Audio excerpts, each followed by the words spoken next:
This is the first sign that you will see when you have squash vine borers. They have bored into the stem and they have restricted the amount of moisture the plant can take up through its stem until it gets to the point where you can tell this plant here is in worse shape than that one, and that one's not quite as bad, worse shape as the first one here.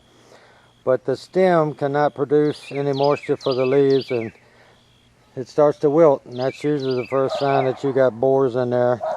They're quite easy to see that you've got them in the stems, and they've been eating away on the inside of the stem enough to restrict its ability to stay alive. You probably picked your squash and they had holes in them. What we do is, since squash will float, we put them in a container like this. That probably holds, I don't know, gallon of water. And you can see that little booger came out of there. I was really hoping to get him halfway out the hole. I just put the lid on it. By putting the lid on it, you force all those holes underwater. And when it gets underwater, the little caterpillars, grubs, whatever you want to call them, will come out. So he just came out of that hole right there.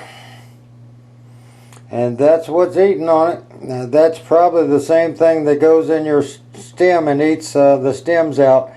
And for some reason they lay the eggs on the squash and they go in there and tunnel around and eat up. But he wasn't ready to come out and change into a moth.